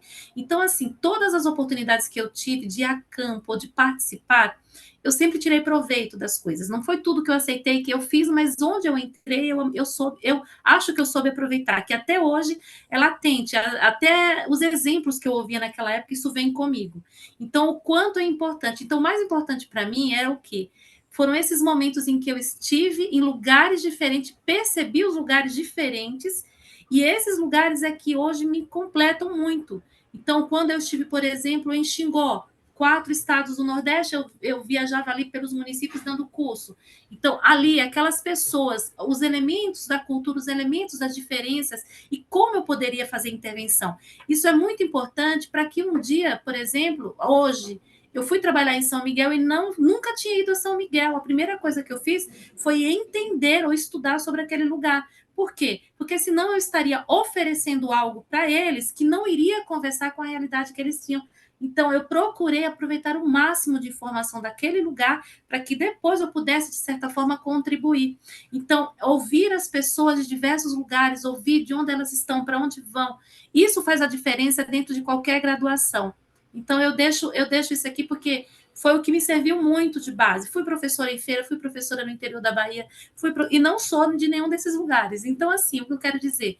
A gente traz na bagagem, a gente faz as travessias carregando um pouco daquilo que a gente aprende. E como hoje, por exemplo, nós temos pessoas daqui, de outro lugar, com experiências diversas, ouvir, né? Não é ouvir o outro faz diferença porque a gente vai levando. Se não o lugar, a gente leva as falas e as falas vêm com todo esse repertório por trás de pessoa, lugar, de experiência. Então, é muito bom que assim quem está entrando na graduação, fazendo o curso, possa aproveitar e se oportunizar destes momentos, né? Ou seja, virtualmente, ou seja, em campo mesmo. Tendo oportunidade, vai porque é muito, a gente aprende demais com o outro. Tá bom? Deixar esse conselho porque serviu muito para mim. Tá? Yolanda, eu acho que o que você falou, para mim, faz total sentido, em função dessa experiência que eu tenho tido no doutorado, né? É, né, graças, assim, não dá para não agradecer. Inclusive, eu não sabia que a Mariana, diretora Mariana, estaria presente. Fui pego de surpresa, mas não posso, né, não agradecê-la. Agradecer essa parceria, né, que tem se tornado cada vez mais intensa, assim, né,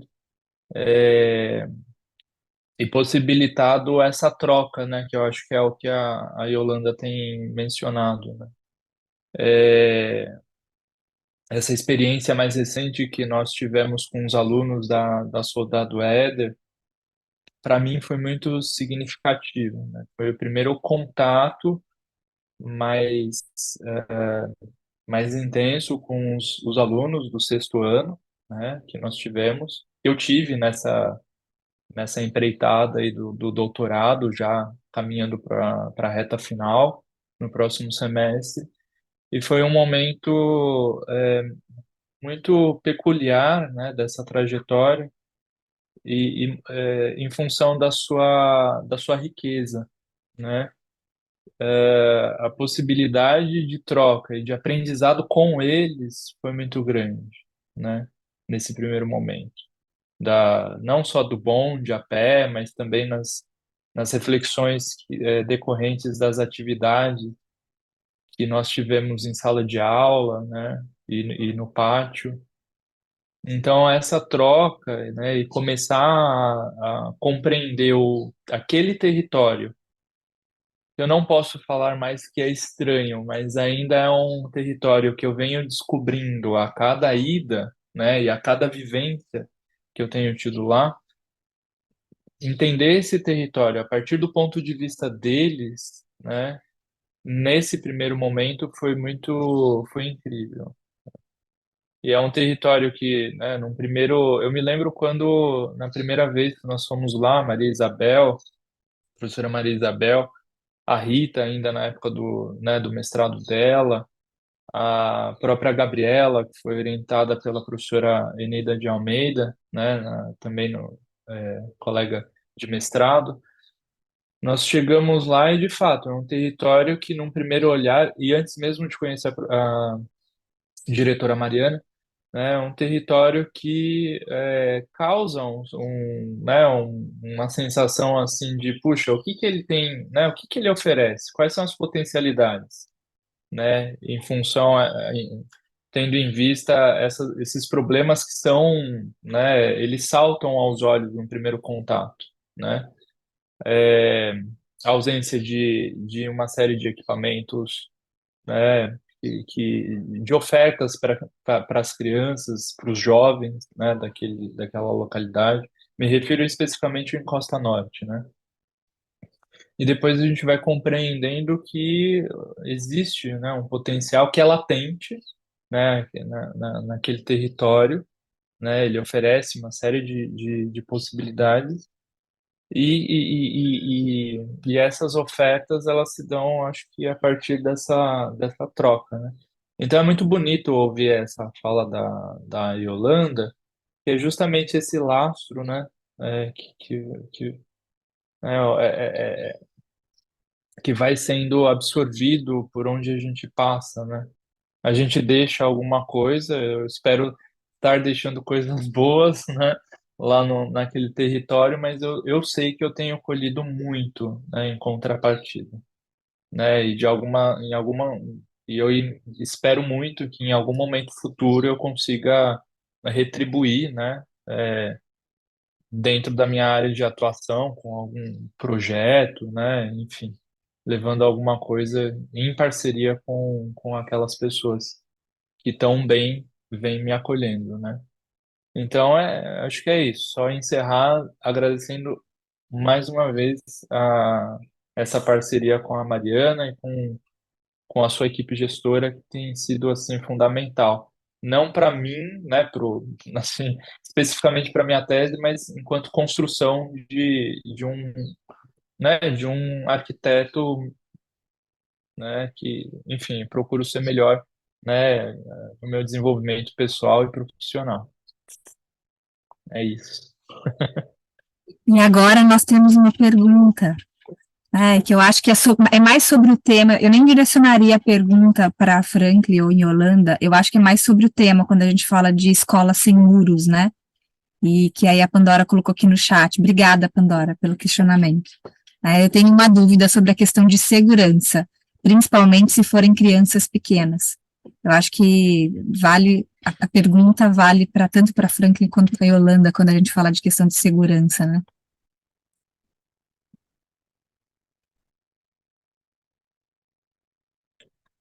É, posso arriscar? Acho que tem né, quase que uma liberdade poética, né? O livro que me serviu, inclusive, de inspiração no TFG, isso em 2008, né? Foi esse daqui, livro que eu mencionei na minha fala. Foi ele que me deu aquele despertar, né? Como vou projetar uma escola, que tipo de escola, né?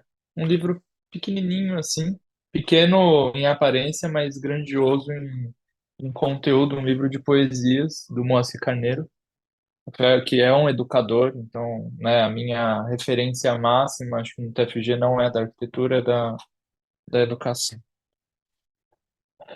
Existe uma liberdade que é poética, né? Numa cidade como São Paulo, pensar em uma escola sem paredes, eu diria que é não impraticável, mas pouco praticável, né? A gente precisa entender o contexto no qual nós estamos inseridos, né? E existe um contexto de insegurança infelizmente faz parte do nosso dia a dia. A gente não precisa estar em regiões menos, né, regiões periféricas, né? Eu estou morando aqui no Tatuapé e eu lido com problemas, inclusive aqui nas ruas que estão próximas à minha casa, né? De roubo, enfim. Então, uma escola sem paredes talvez seja difícil dentro do nosso contexto, mas essa liberdade poética nos faz pensar em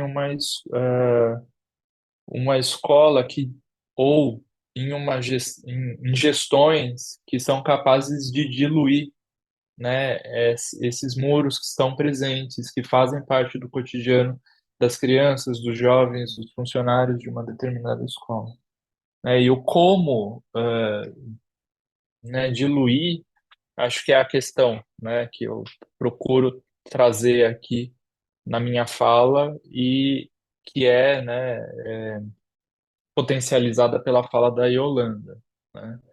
Quando a gente pensa que um parque, como no caso do Parque Santa Amélia, tem um potencial, né, educativo, né, da mesma forma que uma praça, da mesma forma que talvez um bar, né, um boteco, né, que tenha uma história naquele local que possui memórias, né, a gente tem, né, essa a possibilidade do aprendizado ali enraizado, né? Então, é como trabalhar esses elementos e como fazer com que as cidades, e um dia essas crianças virarão jovens, que virarão adultos, né? Conseguem despertar esse olhar, né, para esses problemas ou essas coisas boas e melhorar aquilo que precisa ser melhorado como cidadão, né? Como eles podem atuar em uma cidade, em uma condição desfavorável, em um ambiente que é repleto de problemas e, enfim, contribuir de alguma forma para melhorias, né? Eu acho que é isso, Yolanda. Não sei, falei muita Eu bobagem. só acrescento dizendo assim, que a escola é uma síntese do mundo, né? O que eu encontro lá fora da escola, dentro da escola tem. A Mariana, que é diretora aí, sabe muito bem, né? As relações, os problemas. Há um tempo atrás, a criança que chegava na escola, ela chegava meio que, vou abrir aspas, tá bom? Meio que moldada. Não pode entrar em conversa de adulto, não pode isso, não pode aquilo. A criança que entrou hoje na escola, ela já vem com um histórico de violência. Ela já passa por situações, não estou generalizando, né? Mas ela passa por situações que a escola tem que no confronto com essa realidade, tem que procurar outras possibilidades de trabalho. A rua, o bairro, a cidade é uma extensão da escola, porque a escola sintetiza tudo isso. Então, essa violência que está para além dos muros da escola, ela tem que ser confrontada, ela tem que ser problematizada. Claro que não cabe à escola trabalhar na perspectiva de procurar soluções para, mas a criança que está na escola convive com essa violência. Então, se for por receio de disposição de sair, são mecanismos que nós encontramos na caminhada para que se faça esse lugar faça parte da história da escola, porque a escola resume tudo isso, né? O mundo está dentro da escola. A escola lida com situações que uma casa lida, que a rua lida, que o bairro lida. Então nós temos que buscar mecanismos para poder continuar trabalhando. Se o poder público não garante uma política pública que faz com que nós saiamos com segurança, então nós temos que entender qual o viés, quais caminhos que dão suporte para a segurança, e nós temos que ir, porque nós temos que nos apropriar. Se nós nos apropriarmos, o que vai acontecer? Vai acontecer como é comum acontecer, acho que o Franklin já deve ter visto, e vocês também devem ter visto por aí, espaços que seriam para usufruir, nós usufruirmos, são espaços ocupados, por exemplo, por questões de droga, questões de violência, e se nós não adentrarmos como escola, vamos ter problema. E deixando assim, bem orientado, assim, que toda escola, quando todo diretor, a maior parte dos diretores que tem juízo, quando eles estão na escola, a conversa deles é muito tranquila com a comunidade. A comunidade faz parte da escola. Nós temos escolas que ficam no meio do vale e quem cuida da escola são os pais de estudantes que ficam em volta. Mandam fotos, mandam isso.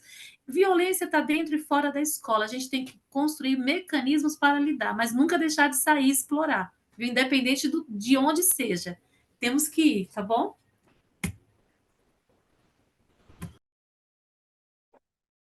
Gente, eu não Eu estou vendo a posso, Fabiola. posso Ah, só a Mariana. dar Mariana, uma contribuição a respeito dessa temática, que acho que essa temática educação, né, essa questão da segurança, ela fala muito conosco. E sim, há autores que falam sobre a escola ser um microcosmo da realidade. Então, de fato, né, o que acontece lá fora, aqui de alguma forma se reproduz sim. Vou só ressaltar que quando nós pensamos nesse trabalho aqui na Escola Soldado Éder, é, de um trabalho com mais abertura para a comunidade, a nossa primeira conversa foi falar sobre o portão da escola que não tinha, né? E aí o que eu ouvi é que não adiantava colocar, porque a gente ia colocar e eles iam derrubar. Então, antes de colocar o portão na escola, a gente chamou uma reunião com lideranças da comunidade e chamou eles para participarem da escola, né? E aí o combinado foi: a gente precisa colocar o portão na escola, isso não representa que a escola está fechando os muros para vocês, fechando as portas para vocês, mas que a gente vai ter que ter alguns combinados, né? Em que momento que dá para vocês virem, utilizar a quadra, usar o espaço da escola, o que que vocês esperam da escola. E essa foi a primeira conversa. A partir daí que a comunidade entendeu que a escola era um espaço para eles, a gente sempre ressalta isso, a escola não é minha, eu estou de passagem, não é da minha equipe que está de passagem, a escola é da comunidade. E aí nós temos resultados claros. Eu tenho dito que a gente vai em reuniões de diretores, por exemplo, aqui da diretoria, que a pauta é segurança, e os diretores estão reclamando de várias incidentes que eles sofrem e a dificuldade, né, da polícia conseguir atender a tudo isso. E aí a nossa fala é: esse problema aqui ele foi muito minimizado. Então, assim, por quê? Porque a comunidade entendeu que a escola é deles e eles cuidam da escola, o espaço é deles, né? Então, essa questão de segurança, eu acredito e tenho visto na prática que quanto mais relação nós temos com a comunidade, menos problemas de segurança e vandalismo nós temos. E aí, só para falar, existe a ideia de segurança colaborativa, né? Inclusive o CONSEG, que é Conselho de Segurança Comunitário, desenvolve aí esse trabalho, e é nas parcerias mesmo que a gente consegue. Infelizmente, a nossa, na sociedade que nós vivemos, só a polícia não dá conta de toda essa questão, né, de segurança. E normalmente nas escolas, quando acontece alguma coisa, como é nas casas, em todos os lugares, a polícia chega depois, né, depois do ocorrido. E aí o que nós temos aqui é mesmo essa ideia de antecipar-se, né? Como que a gente constrói um ambiente em que não tenha tantas incidências que necessite da intervenção aí do poder da força da polícia. E temos alcançado resultados.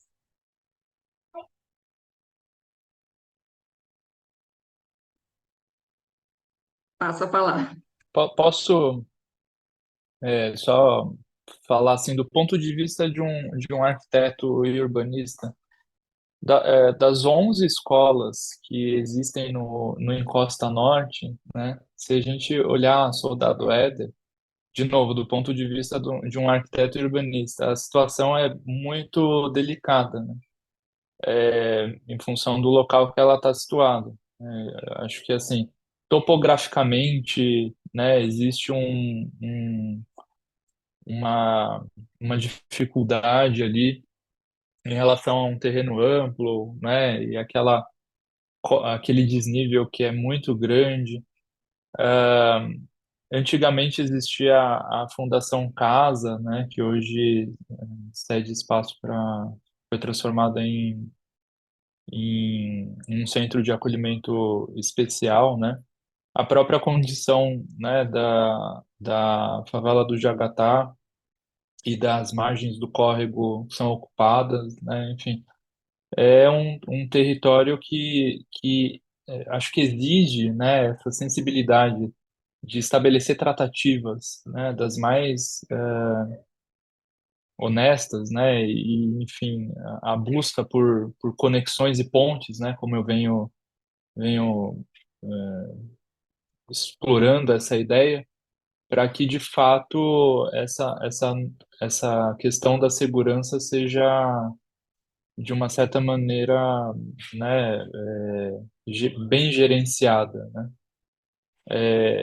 Então é muito nós que temos participado dessa iniciativa dentro do programa de pós-graduação né, em parceria com o Corrida Amiga, né, vemos contrastes de uma escola pública, né, que está ali no extremo da Zona Leste e uma escola pública, né, sei lá, no bairro de Pinheiros ou na Vila Maria, enfim, em outras regiões de São Paulo, que às vezes não tem as mesmas condições, né, que tem condições específicas, né, às vezes não tem um olhar da,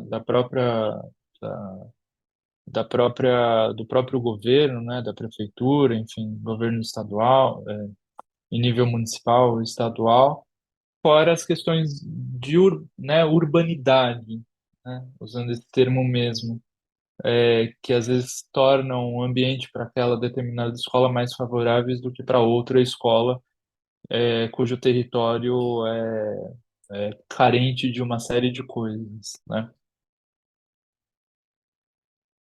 Então, eu acho que é um retrato muito claro de como, né, uma escola é um organismo vivo e as pessoas que, né, que fazem parte desse organismo podem ou não abrir essa escola fechada, né, essa escola murada, essa escola, enfim, cheia de obstáculos, né? Eu acho que o trabalho que a Mariana, junto com a sua equipe, vem fazendo, caminha por esse lado, né?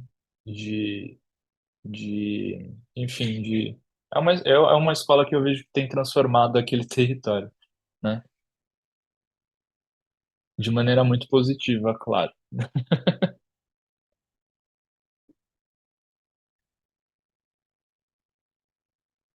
Bom, acho que, pelo adiantado da hora, a gente vai se encaminhar aqui, né, para a finalização dessa roda.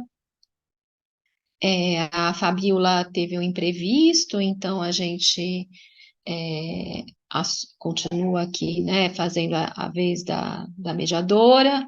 Eu queria agradecer a oportunidade, né, desse diálogo, dessa conversa, sempre enriquecedora. A gente aprende muito, aprende o tempo todo com a Yolanda, né? É muito instigante ouvir a Yolanda falar. Eu acho que o campo da arquitetura, né, ele, em princípio, é um campo aberto para esses diálogos, e a gente vê que vem de encontro completamente a questão da cidade educadora.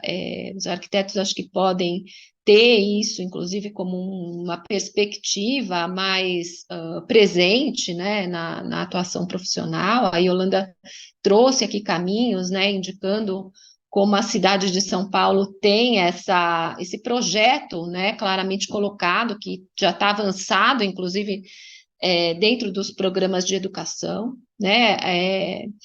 Agradecer a fala do Franklin. Acho que o Franklin né, traz aí conceitos e a nossa experiência do Corrida Amiga. Acho que foi um relato interessante para amarrar a roda dentro do projeto de inserção social, e as pesquisas que ele tem feito com a Mariana, né, que veio aqui brindar a gente com esse relato, com essa experiência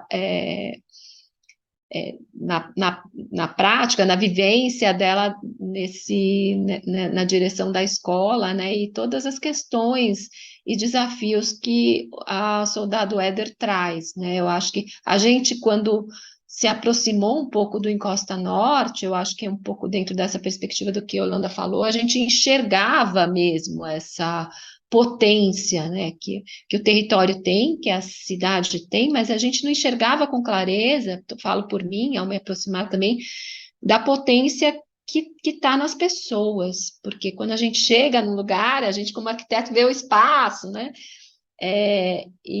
Na verdade, o que começa a indicar esses caminhos de articulação são as instituições, é o poder público, é a Yolanda, por exemplo, na diretoria de ensino, são as pessoas que estão por trás disso, os pesquisadores, a universidade. Eu acho que são caminhos aí que a gente vai abrindo que estão para além do espaço mesmo, né? Essa questão de que o território é o espaço físico e as pessoas e as ações e tudo aquilo que está sobreposto e que estabelece uma dinâmica e põe em funcionamento aí transformações e construções coletivas. O Franklin está deixando aqui um último aviso. Momento em que Não, eu cheguei, só vi poucas comentei. pessoas. Então, é isso É, mesmo. Quanto mais a gente se aproxima, mais possibilidades de construir vão surgindo. Então, queria agradecer as falas, a presença de todos os alunos e docentes, né, aqui da professora Eneida, dos alunos da pós-graduação que estão aqui, as Gabrielas, a Audrey, que participou também da conversa, e deixar aberto aqui novas possibilidades de fala, né, que eu acho que são muito ricas e produzem para nós esse efeito que a Yolanda tentou despertar na gente, que é uma atividade interna, digamos assim, que pode pôr a gente em ação, né, juntos aí, cada um com as suas questões, mas e com o seu olhar, tá bom? Então é isso, dou por encerrada a nossa roda. Obrigada, pessoal. Maravilhoso. Obrigada, gente. Obrigada. Até logo. Aqui agradecemos obrigado, Yolanda, Yolanda. Mariana, Franklin, a Fabiola, que teve energia, um corte de energia, não pôde finalizar, todos os alunos interessados nessa conversa. Obrigada. Até logo. Obrigado.